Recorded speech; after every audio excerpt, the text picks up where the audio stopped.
So today, guys, I want to go over how you can achieve your goals in the gym or even out of the gym. This applies to everything else in life. Could be your finances, could be relationships with people, anything like that. But I'm going to use examples in the gym today. So without further ado, let's dive straight to this video, guys. All right, so when we start off with achieving a goal, first we have to ask ourselves, what does success actually look like? And this is something that's going to vary person to person. Everybody has their own ideal of what success looks like. Everybody's trying to achieve a different result. So it's something that you kind of have to ask yourself, what does it look like at the end of the road? What do I actually want to get out of this? So I'm just going to use myself as an example today, guys. So I am chasing a physique, let's say 170 pounds. Let's just say 10% body fat. And you might be chasing other stuff. There's other fitness related stuff that you could be working towards as a goal too. Could be like a calisthenic movement. It could be like a 315 pound bench press. Could also just be like you want to bring up your legs or you want to lose fat. There's so many different things that you can actually achieve and set for yourself in the gym and also out of the gym. So it just is all what you want to get out of life. So, sit down, actually think about it for a second, really think to yourself, no phone, no distractions, no TV. Think about what you actually are here for and what you want to accomplish. And then once you have that in mind, you want to think to yourself, now what steps am I going to have to take to get there? And these could be like what steps along the whole year and also what steps do I have to take day by day to get this result. So I'll just go back to myself as an example. So I am 150 pounds, which really isn't that heavy. I just got done cutting actually. So I'm pretty much, I'm at a body fat percentage that I'm pretty satisfied with. I could be a little bit leaner, but I don't really want to compromise, my sanity, my hormones and all that good stuff. I'm just chilling at this body fat percentage, probably a little bit under 15%. And I want to get to 170 pounds at 10% body fat. So you guys can probably tell just by the sound of that, I'm going to have to bulk. And what's kind of cool is while you track your calories, you can actually kind of calculate out how long it will take you to bulk to get to your ideal weight or whatever weight that you actually want. So a 500 calorie surplus for a week is 1 pound gained. So in theory, I would have to eat 500 calories over my maintenance for the span of about 20 weeks to hit 170 pounds. And I would actually have to eat that surplus longer than 20 weeks because I'd accumulate some fat, right? And then I'd have to shred down to get to the 170, 10% body fat. So I'd actually have to bulk for longer than 20 weeks because I have to get over that 170 marker and then cut down after that. But guys, I'm actually going to take it one step even slower because I'm not going to be eating in a 500 calorie surplus. I'm going to be eating in a 300 calorie surplus just because I want to basically maintain this leanness the whole time that I'm bulking, even if it means putting on a little bit less muscle and bulking for a little bit longer. That's something that I'm okay with. So, I don't really mind bulking. I don't really mind consuming the extra calories, especially because it's winter right now. So I've already accepted that I'll have to be bulking for probably around 6 months.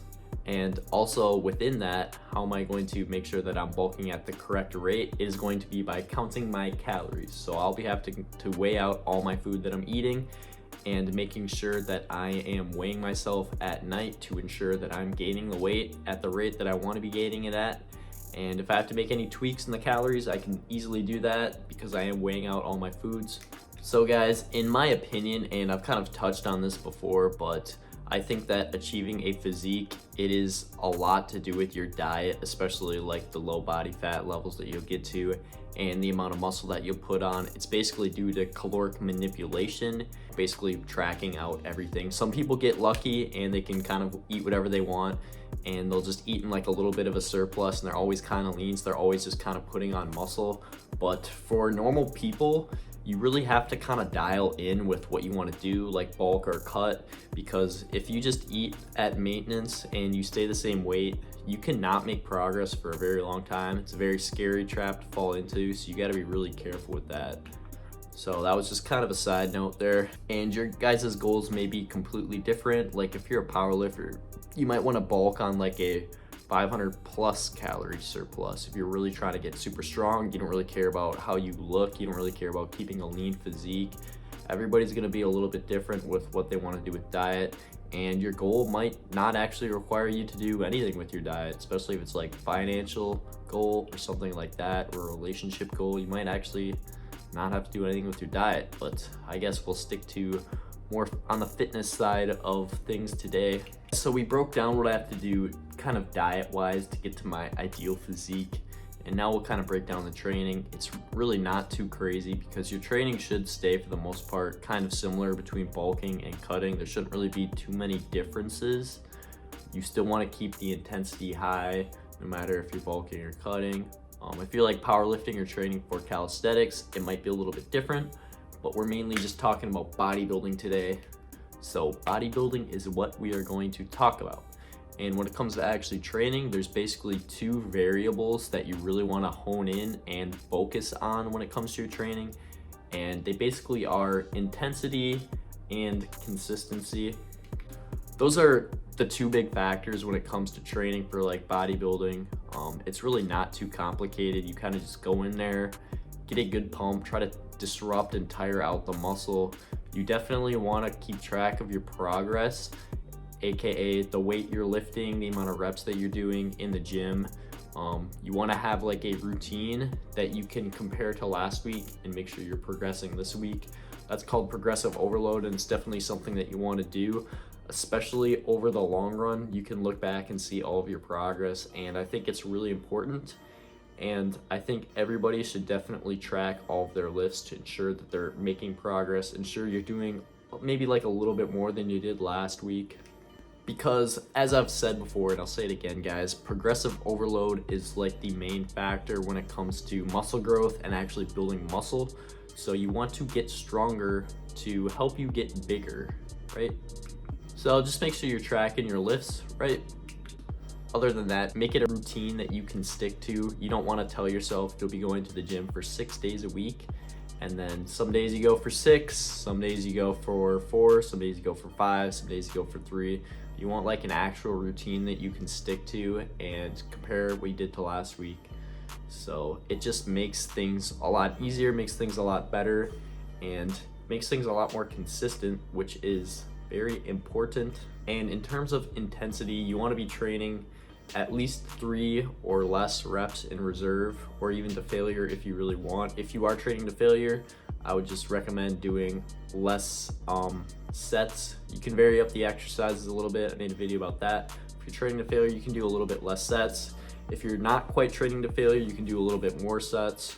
So I like to do the push-pull leg split. I lift for 45 minutes a day, and then I'll do like 10 minutes of walking just for like cardiovascular health, help me burn some extra calories so I can stay a little bit leaner while bulking.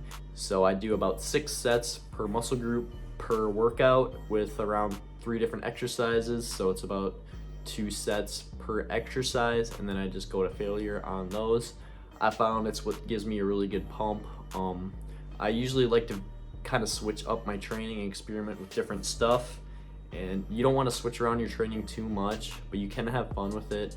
Just make sure you're still tracking your lifts and all that good stuff, please. All right, guys, that basically covers the training section. There's really not too much to touch on training. I think most of you guys know how to train. I don't know if you guys are like beginners or like intermediates or like advanced, or how long you guys have been training for. So if you wanted to comment actually how long you've been training for, that'd be pretty sick to find out, because I don't really know too much about you guys. All right, but anyways, so far we've covered setting a goal, we've covered the nutrition, the calorie counting, all that good stuff you're gonna want to get there. We've also covered the training that you're gonna want to do to get there. So the next thing up is going to be recovery, because recovery is important because that's how you actually grow, right? And so we'll touch on sleep. Everybody knows that sleep is one of the most important things for recovery, because you actually do a good chunk of your muscle growth overnight while you're asleep. So you might want to take some like melatonin before bedtime, limit the screen usage, set a consistent routine for bed so that you're going to bed at the same time, waking up at the same time, all that good stuff. Maybe read a book before bed instead of going on your phone or TV. you know, maybe like keep it a little bit cooler in your room. There's so many great tips that can help you guys with sleeping. It's kind of something that I actually struggle with. All right, guys, so a next really good key factor in the recovery realm that not a lot of people talk about is actually going to be like the quality of your foods. So like, you know, everybody knows to eat whole foods. You want healthy fats in there. I really like whole eggs. I really like nuts. I really like, you know, peanut butter. And if you can, try to eat fatty fish like 3 times a week. I just take fish oil pills because I don't really feel like preparing fish a lot of times. The only fish I really eat is gonna be like the tuna in the little pouches because I'm not really that big of a cooker, especially when I'm eating 5 meals a day. But healthy fats, fruits, vegetables, whole grains, you're gonna wanna be consuming most of your calories coming from that kind of stuff because it's really gonna help with your recovery. It's gonna help with the way you feel, and you're gonna have a lot more energy throughout the day versus if you're just having, you know, quick sugars or like some trans fats or some weird stuff like that. So you want to keep the food aspect of it really good. It's going to help you recover. It's also going to help your hormones a lot. It's going to help with testosterone production. Make sure you're just feeling good overall. So take that kind of stuff seriously, guys. That's something that, you know, has really helped me out, let's say. Also, you want to avoid anything that's really going to hinder your recovery or compromise your recovery, like drinking a lot. You want to definitely limit that, and that's something that I've myself have limited. I'm not really much of a big drinker anymore, guys. Maybe I'll have like a beer at dinner or like some wine with some steak, just like one drink, and maybe I'll go out with some buddies, you know, once every couple months, something like that, something really light. I'll still track all the calories coming from the alcohol because alcohol is pretty calorically dense, and you can kind of mess up your diet by consuming too much of it. Not to mention you'll compromise your recovery, you'll be dehydrated, and it can lower your testosterone, so you definitely want to watch out and be careful for that stuff. And also some supplements can also help with your recovery. You know, you want some creatine, omega-3 fish oil if you don't eat fatty fish, and then you're definitely gonna want some vitamin D3. Those are what I would consider to be the essential supplements. And probably pre-workout I would consider to be up there too. So if you haven't already, I would definitely recommend investing in those because it will help you out in the long run, especially with fitness stuff. All right, guys, so we've touched on basically nutrition, we've touched on training, we've touched on recovery. So the last thing I believe that we really have to talk about today is going to be like setting up realistic expectations and setting up a schedule and a routine that you can follow 100% that'll get you to your goal. You don't want to be burning out or anything like that. You want to do all stuff that you know you can do every day to reach your goal. So if you know you can't weigh your food out for the next 6 months or whatever it is to achieve your goal, then you want to maybe take a different approach from it because you don't want to do something that's not sustainable, because if you ever give up on it or you just get burnt out from it, then you basically threw all that progress away. You wasted all that time weighing out your food just to end up eating whatever you want and not weighing food anymore. So you have to be really careful because it can be like a slippery slope to just kind of get into that mindset of giving up and just going back to your old habits. So it's something to definitely watch out for because everybody's gonna have to deal with it. I've had to deal with it, guys, where I did like a cut and then I just started eating whatever I wanted after I got done cutting. Then I gained all the weight back, and you know, I even lost some gains probably from cutting, and I just got kind of fat and it doesn't feel good. So make sure you have a well thought out plan that you know you can execute properly so that you don't end up wasting your time, throwing away money, throwing away time spent in the gym, throwing away time dieting, time weighing out food. You don't want to be doing any of that. You want to be really careful. So just make sure it's something that you know you can sustain, because if you can't sustain it, there's basically no point in doing it. I'd say like the only exception to this would be if you're like a competitive bodybuilder or something and you want to get to like 5% body fat, 6% body fat. Obviously you can't sustain that, but you're trying to take like a dub, you're trying to win a trophy. So I'd say that's like the only real exception for that. But just remember, guys, this advice kind of applies for everything in life, applies for any goals you're trying to set or achieve for yourself. So keep that in mind, guys. Set a goal, take the proper steps, and it's just all a plan. Everything kind of breaks down to science. Everything can kind of be calculated out. You know, kind of with gaining weight and bodybuilding, if you weigh out your food and you know you're training and you know you're gaining the appropriate amount of weight per week, or even losing the appropriate amount of weight per week, you can basically just determine what you're gonna look like at the end of it and what your results are gonna be. Everything comes down to a science at the end of the day. Nothing's an accident, guys. Go out there, go chase your dreams, go achieve greatness, guys. I hope this video motivates you or something like that, or helps you guys out. Please like, comment, subscribe. Let me know what you guys want to see next. Just talk to me, guys. Leave me some comments, please. I want some comments to respond to. I want some people to talk to. Share this video. Do whatever you guys got to do. Thank you guys so much for watching. You guys mean a lot to me. Take care, guys. I'm out.